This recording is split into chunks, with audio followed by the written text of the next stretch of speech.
In the green hills of Kunda village, where the wind carried the smell of ripe mangoes and wet soil, lived a woman named Amara. She was known across the village for her shining eyes, smooth skin, and laughter that could be heard even from the fields. The young men of Kunda often spoke of her beauty, and the older women would say, Amara was blessed by the morning sun. She was graceful, kind in her speech, and full of life. Everyone believed she would live a charmed life, full of joy and love. When Amara married Thibaut, a quiet farmer from the neighboring valley, people came from far to celebrate.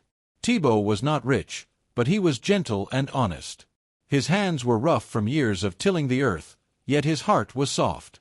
He worked hard, always smiling even when his clothes were torn or when the rain washed away his crops.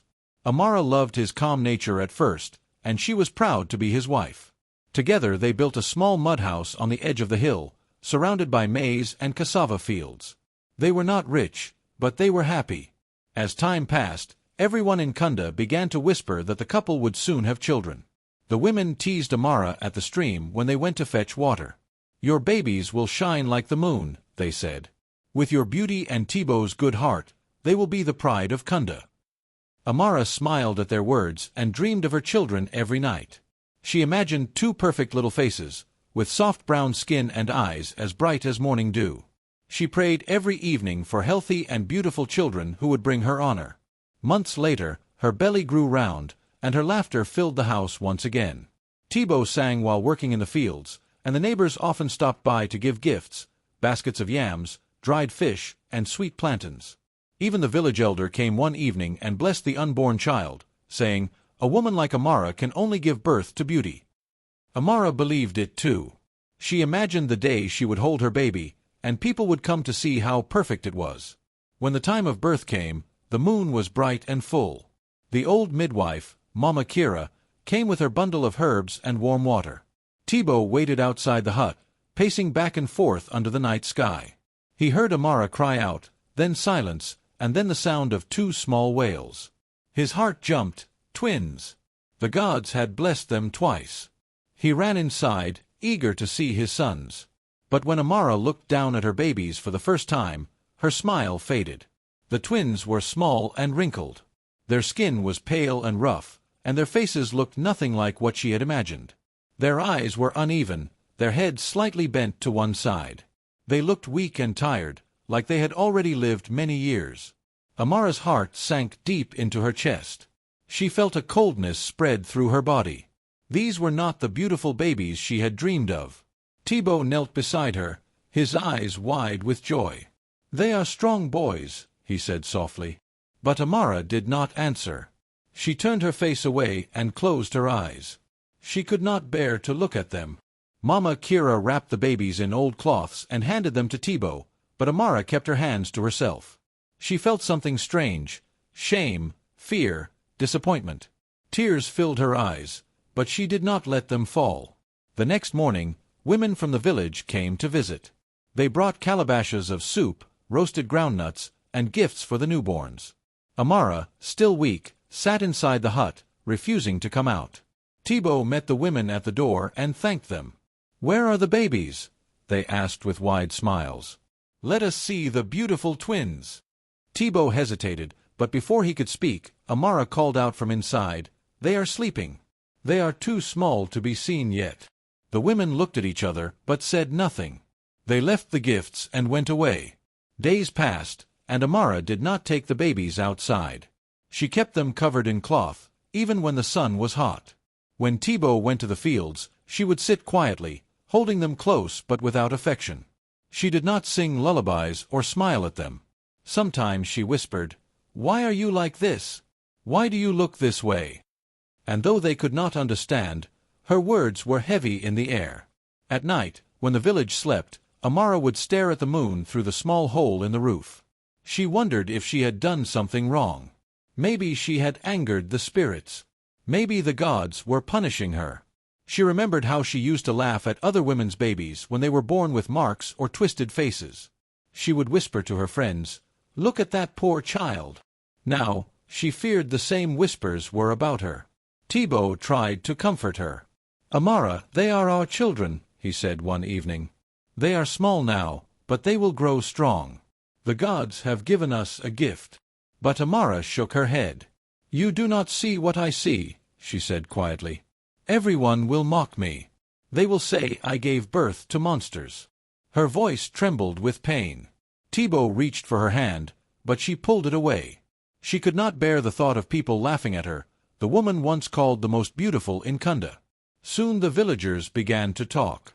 They noticed that Amara did not bring her babies to the market or the stream like other mothers did. Some said she was proud, others whispered that something was wrong. If her babies were beautiful, one woman said, she would have shown them by now. The gossip spread fast, and Amara could feel their stares when she walked by. She began to avoid people altogether, staying inside her hut most of the time. The twins grew slowly, their cries soft and weak. Thibaut cared for them as best as he could. He carried them to the fields when Amara was too tired and sang to them as he worked. The children would stop crying when they heard his voice. But when Amara looked at them, she saw only her shame. She felt trapped between love and disappointment. She wanted to be proud, but her heart would not let her. One afternoon, as Amara sat outside her hut washing clothes, she saw her reflection in the water bowl. Her own face still shone in the sunlight, smooth and beautiful. But when she looked back at her babies lying beside her, she sighed. A part of her wondered if beauty was a curse. If the gods had taken it from her children to remind her that the heart mattered more than the face. Yet, she pushed the thought away. Her pride would not let her believe it. At night, she dreamed strange dreams. She saw herself walking through a field of mirrors, each one showing her face, but behind her stood her twins, crying softly. When she turned to comfort them, the mirrors shattered, and her reflection disappeared. She would wake up shaking, unsure of what the dream meant. The wind outside the hut would whisper through the grass, and she would hold her babies close, though her heart still carried fear. The days went by, and the seasons changed. The maize in the fields grew tall, and the rains returned. Still, Amara could not bring herself to love her children fully. She smiled for the neighbors, but when she was alone, her eyes were full of sorrow. She did not yet understand that her story was only beginning, and that the answer she sought would come from a place deeper than her beauty, from the quiet truth that only time and wisdom could reveal. The market of Kunda village was always full of sound and color. Women called out the prices of cassava and beans. Children ran between the stalls laughing. The smell of roasted maize mixed with the smoke of burning firewood. But on that warm morning, something else filled the air, whispers. They floated like soft snakes, quiet but sharp. Everyone seemed to have the same topic. The proud Amara, one woman said near the banana stand. She hides her babies. Have you seen them? No, another replied, lowering her voice. But my cousin told me they are not like other children. Their faces are strange. The gods must be angry with her. Laughter followed the words, short and cruel. No one noticed that Thibaut, Amara's husband, was at the other end of the market buying salt. He kept his head down and said nothing, pretending not to hear. But deep inside, the words burned. When he returned home that afternoon, Amara sat outside with the twins sleeping beside her. She had not gone to the market for weeks. She feared the eyes of the people, the smiles that hid pity, and the whispers that followed her steps. When Thibaut gave her the basket, she did not even look up. "The people are talking again," he said quietly. Amara's hands froze on the cloth she was washing. "What are they saying this time?" Thibaut hesitated. He did not want to hurt her, but he could not hide it. "They say our children are different. They say you hide them because they are ugly." Amara dropped the cloth and stood up. Her eyes filled with fire. "Ugly? My children? Do they know what I have suffered? Do they know what I have carried in my body for 9 moons? Her voice shook. "It is your weak blood that did this, Thibaut. My family is strong. My mother was beautiful, my sisters too. It is from you that this curse has come." Thibaut looked at her with sad eyes. "Amara," he said softly, "they are just children. They did not ask to be born this way. Do not blame them." But Amara turned away, her anger too heavy to control. "You do not understand. The whole village is laughing at me. I was the pride of Kunda. Now they call me the mother of monsters." She began to cry, covering her face with her hands. Thibaut wanted to hold her, but she pushed him away. As her cries filled the small yard, an old woman passed by. Her name was Mama Lela. She was known across Kunda for her wisdom and calm voice. She sold yams at the market and herbs to mothers who could not sleep at night. Her back was bent with age, and her eyes were cloudy, but her mind was sharp. When she heard Amara crying, she stopped by the fence and called out gently, "Amara, child, why do you weep like rain on dry soil?" Amara did not answer at first. She wiped her tears quickly, ashamed that the old woman had seen her in such a state. "It is nothing, Mama Lela," she said. Mama Lela smiled softly. When a young woman cries in daylight, it is never nothing. She walked closer and leaned on her stick. Her eyes fell on the twins, sleeping in their basket. She said nothing for a long moment. Then she asked, "Are these the children everyone talks about?" Amara's body stiffened. "Yes," she said, her voice low. "They are my shame." The old woman sighed. "Shame? How can a mother's gift be her shame?" "You do not understand," Amara said quickly. "Look at them. They are not like others. Their faces frighten people. They will never be accepted." Mama Lela knelt slowly beside the basket. She touched one of the twins on the forehead and smiled. "They breathe, they cry, they live. That is beauty enough." Amara frowned. "You only say that because you are kind. But you know the truth, Mama. They are ugly." The old woman looked up at her with calm eyes. "My daughter, you speak like one who has forgotten the way of the earth. When the yam is still under the soil, do we call it ugly because it is covered in dirt? No. We wait until it grows and comes out in its time. So it is with children. Sometimes, beauty sleeps until love awakens it." Amara looked away. She wanted to believe those words, but her heart was heavy with pride and pain. "Love will not change their faces," she said bitterly. "Love will not stop the people from laughing." Mama Lela smiled again, her wrinkles deepening. "The people's laughter is like smoke, it rises and fades. But a mother's word stays forever. Speak to your children with kindness, Amara. Let them hear love, not shame." The old woman stood up slowly, her bones cracking. "You cannot feed your heart with pride and expect it to grow. Feed it with mercy, and you will see beauty even in the dust." Amara said nothing. She watched as Mama Lela walked away down the path, her stick tapping softly on the ground. The evening sun painted the sky orange, and a soft breeze brushed through the trees. The twins stirred in their sleep, one letting out a small cry. Amara looked down at them and felt a strange warmth in her chest, something small, like the first spark of fire before it becomes a flame. That night, she could not sleep. She kept hearing Mama Lela's words echoing in her mind. Beauty sleeps until love awakens it. What did that mean? Could love really change anything? She looked at her babies sleeping beside her. Their faces still looked the same, but she noticed something she had not before, the way their fingers curled around each other, the tiny smiles that came when they dreamed. For the first time, she touched their cheeks without fear. Their skin was soft and warm, just like hers. Thibaut turned in his sleep and murmured her name. She watched him for a while and thought about his patience, his silence, his kindness. Maybe it was not his blood that cursed them. Maybe she had been wrong to blame him. But still, her pride held her back from saying it aloud. The next morning, she went to the market with Thibaut. The people still whispered, but she held her head high. She carried a basket of groundnuts to sell, and though she could feel their eyes on her, she tried to ignore them. As she arranged her nuts, she heard laughter again, sharp and cruel. She turned to see a group of women watching her. One of them, a tall woman named Kira, whispered loudly on purpose, "Even the sun hides when Amara walks by.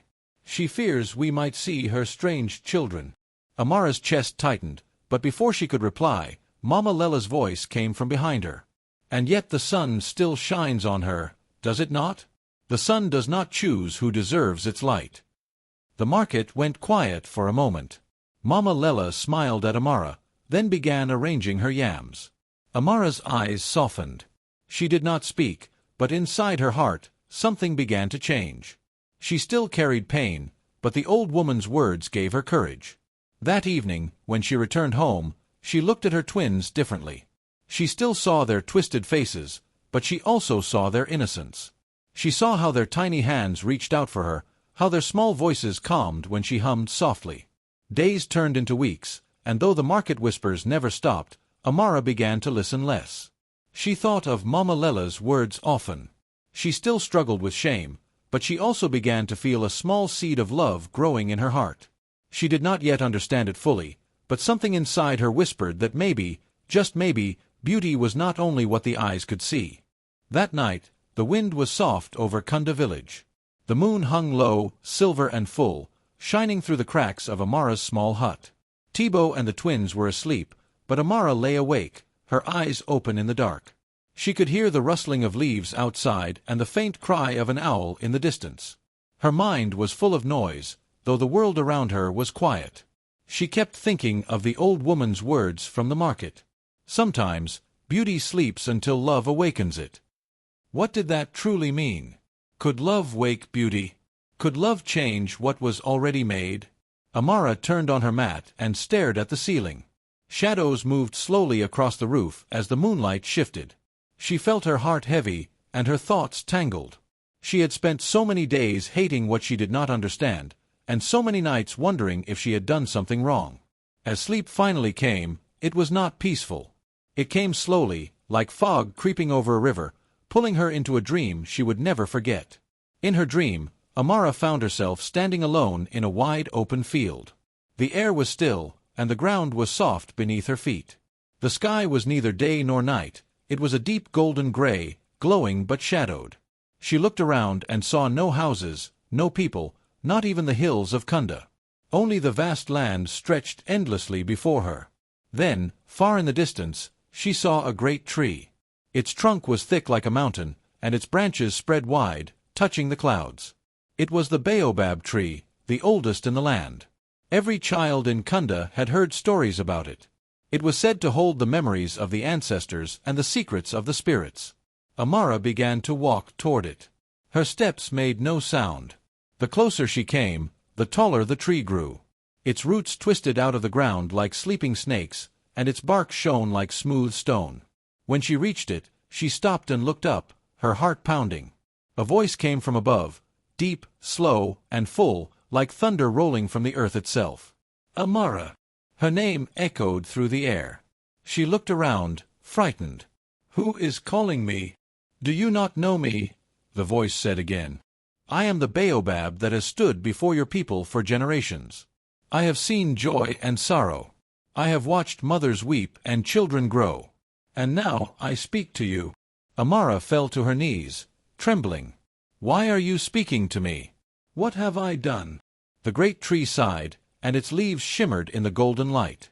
You have forgotten the weight of words, child. You have forgotten what your tongue has planted. Amara's brow furrowed. I do not understand. The tree's voice grew deeper. Long ago, you mocked another woman's baby for not being beautiful.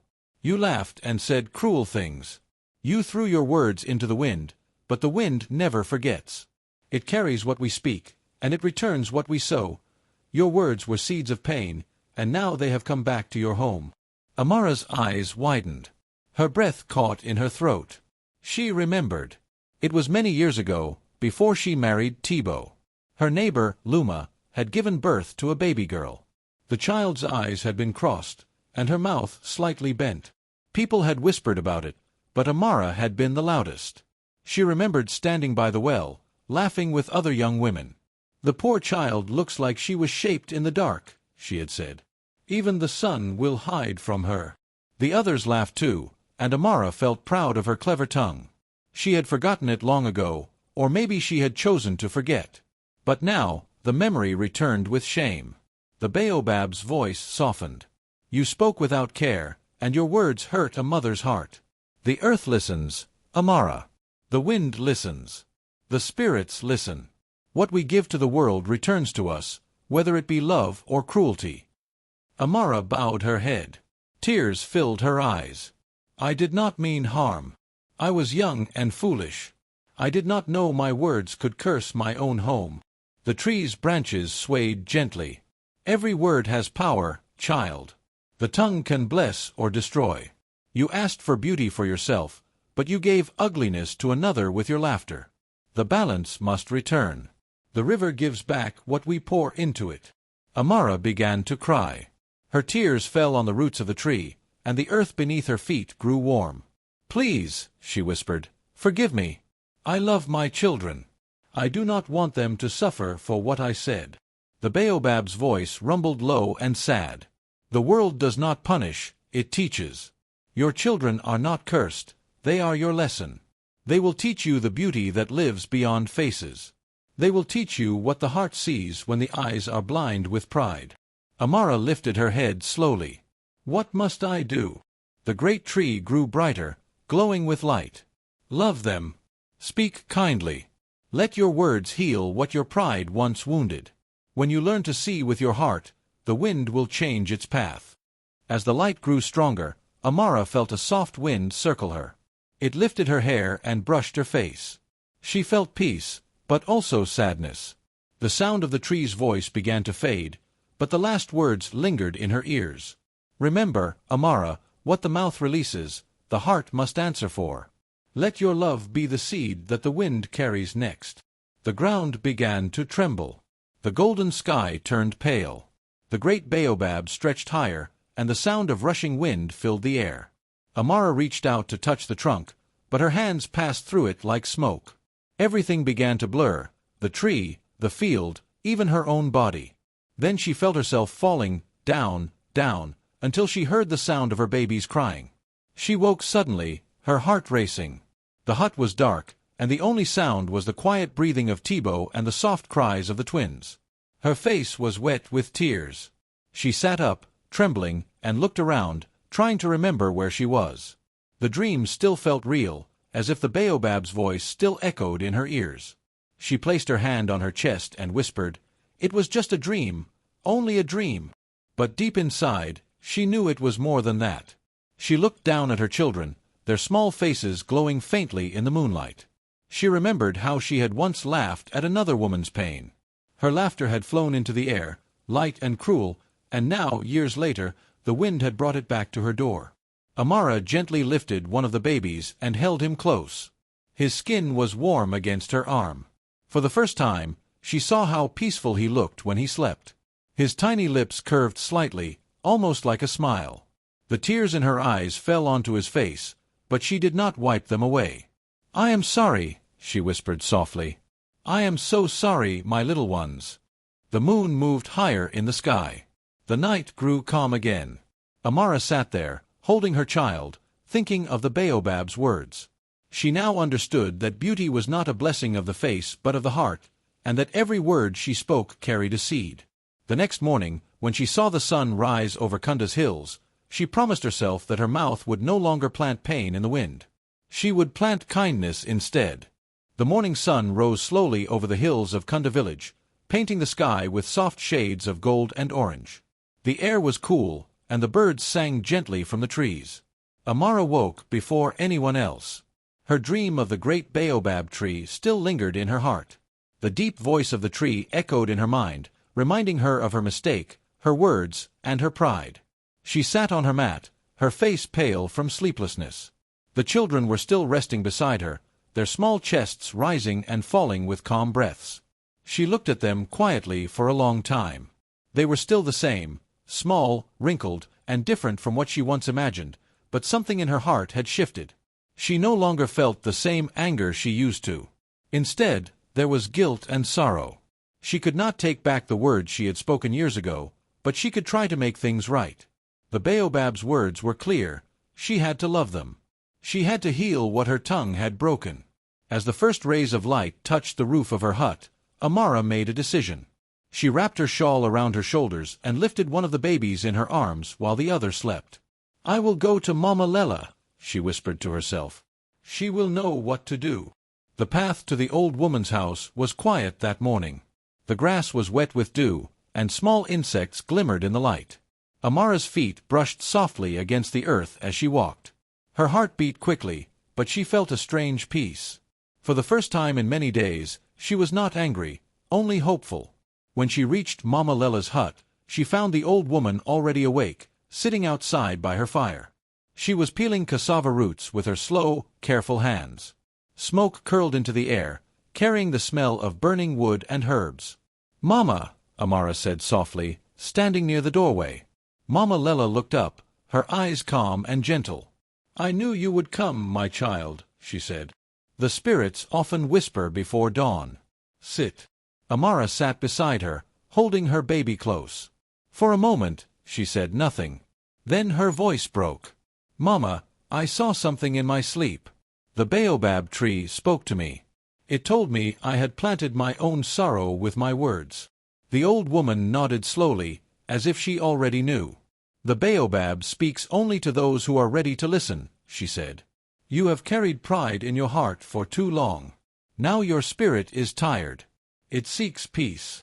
Amara's eyes filled with tears.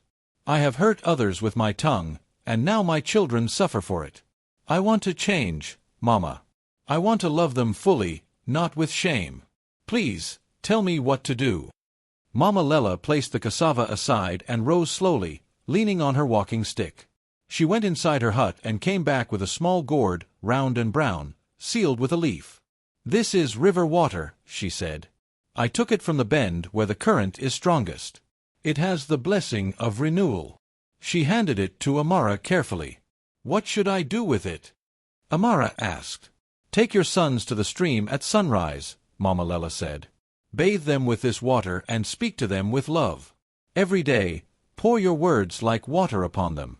Say they are strong, say they are loved, say they are beautiful. Do this until your heart no longer doubts it." Amara looked at the gourd in her hands, feeling the coolness of the clay against her palms. "Will it change them?" she asked quietly. Mama Lella smiled, her wrinkled face soft. "It will change you. And when your heart changes, the world around you will follow." Amara thanked her and returned home. The sun was climbing higher now, and a golden light touched the roofs of the village. Thibaut was outside, feeding the goats, and he looked surprised to see her carrying the gourd. "Where have you been?" he asked. "To Mama Lella," she replied. "She has given me something that may help." Thibaut did not ask more. He had learned that when a woman sought help from the elders, it was not for questions but for healing. He smiled faintly and nodded. "Then let us hope her wisdom brings peace to our home." Amara went behind the hut to the small stream that ran past their land. She knelt by the water and opened the gourd. The river was calm and clear, and the sound of it was soft, like a lullaby. She dipped her hand into the gourd and sprinkled the water on her babies. Their little bodies shivered at the cold touch, and one began to cry. "Shoo," she whispered gently. "Do not cry, my sons." She lifted the first child and held him close. "You are strong," she said softly. Then she turned to the second and whispered, "You are loved."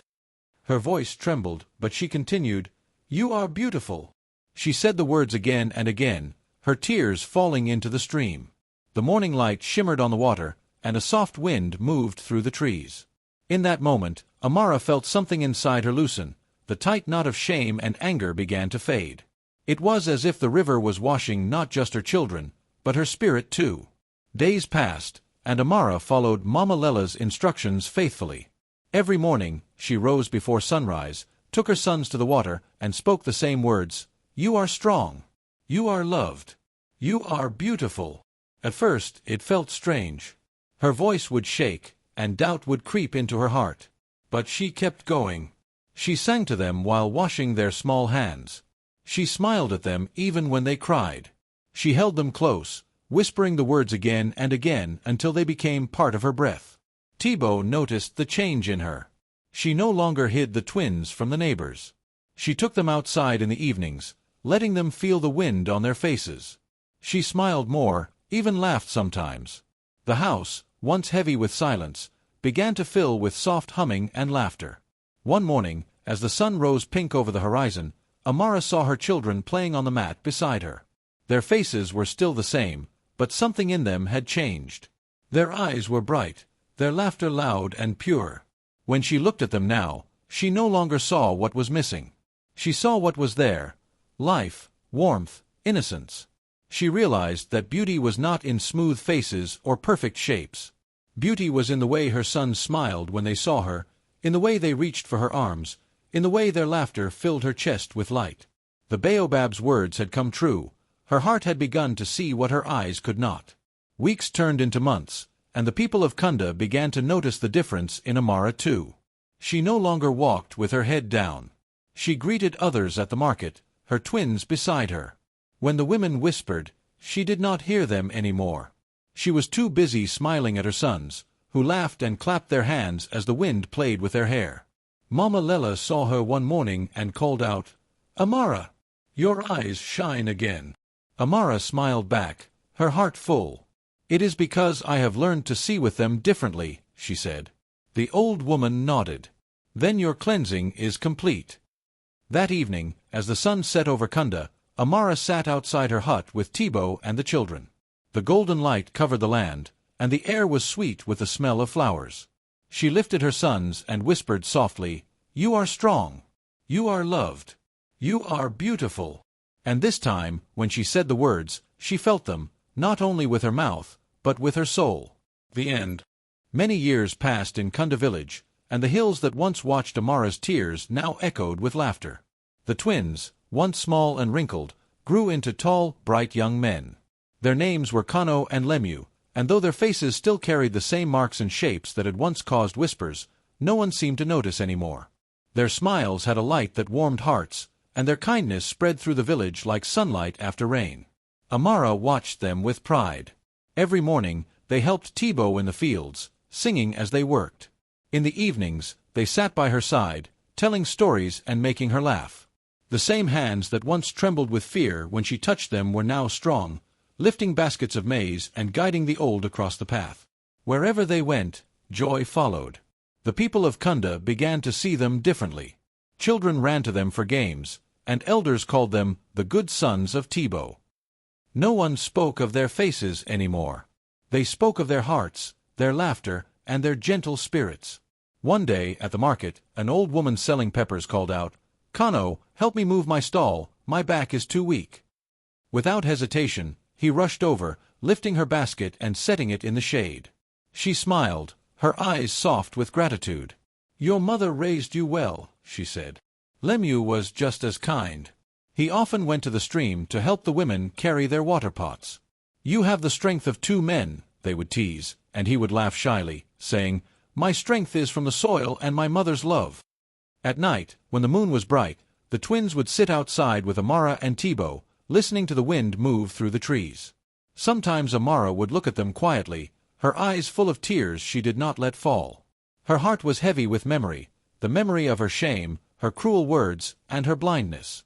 She often remembered the dream of the baobab tree. The deep voice still lived in her mind, "Your children are not cursed, they are your lesson." Now, years later, she understood.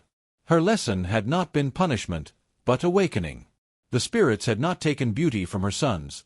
They had given her the gift to see what beauty truly was. One afternoon, Amara went to the same market where years ago, people had whispered about her.